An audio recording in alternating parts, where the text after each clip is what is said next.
भगवान और आप चैनल के अत्यंत प्रिय श्रद्धालु भक्तों, घर घर होना चाहिए और बाहर बाहर होना चाहिए।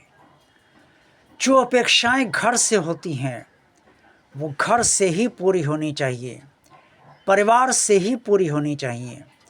और जो अपेक्षाएं बाहर से होती हैं वो बाहर से ही पूरी होनी चाहिए। घर क्या होता है? घर घर होता है, घर अपना होता है। घर में अपनापन मिलना चाहिए, घर में भावनात्मक संतुष्टि मिलनी चाहिए, घर में प्रेम मिलना चाहिए जो निस्वार्थ हो। घर में सद्भाव होना चाहिए, घर में सामंजस्य होना चाहिए और घर में परस्पर सहयोग होना चाहिए। बाहर मनोरंजन होना चाहिए, मन बहलाव होना चाहिए।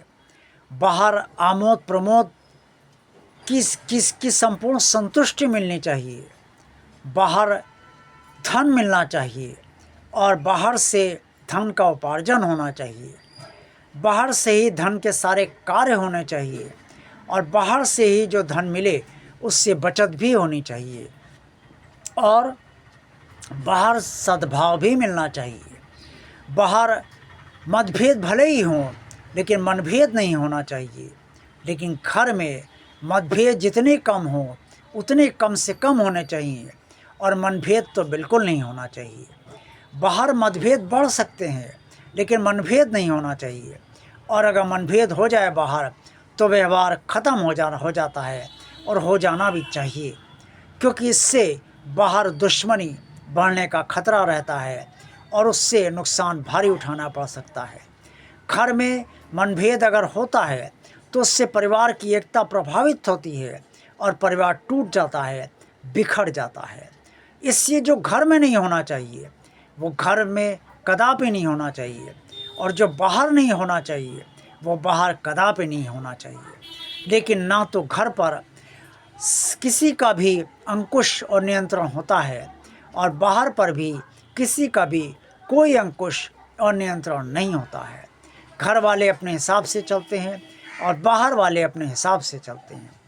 घर में हर व्यक्ति अपने हिसाब से रहता है और बाहर भी हर व्यक्ति अपने हिसाब से रहता है। सदा जो ये कहा जाता है कि प्राणियों में सद्भाव हो, वो सद्भाव ना तो घर के भीतर संपूर्णतया हो पाता है और ना बाहर हो पाता है।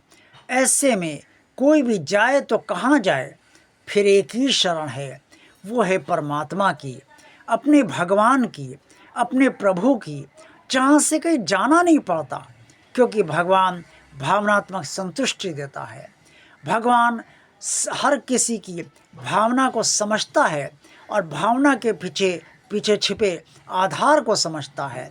और वो आधार जब सत्य होता है, निस्वार्थ होता है, तो भगवान की प्रसन्नता भी भक्त को प्राप्त होती है। इसलिए भक्त और भगवान का रिश्ता में सब कुछ वो प्राप्त हो जाता है जो ना तो घर में प्राप्त होता है ना बाहर प्राप्त होता है। इससे भगवान का रिश्ता ही सबसे सर्वश्रेष्ठ और स्थायी रिश्ता है। बाकी जितने भी रिश्ते हैं वो सब अस्थाई हैं, शरीर के हैं, लेकिन भगवान का रिश्ता आत्मा और परमात्मा का रिश्ता है। और जो हम भगवान से चाहते हैं वो भगवान हमारी भावना को समझकर उसे यथासंभव वर्तमान में भले ही ना सही लेकिन भविष्य में अवश्य संपूर्ण कर देता है। इससे जुड़े रहिए भगवान से, देखते रहिए भगवान और आप चैनल। वीडियो पसंद आए तो लाइक कीजिए, चैनल को सब्सक्राइब कीजिए, चैनल को शेयर कीजिए। जय भगवान श्री कृष्ण जी।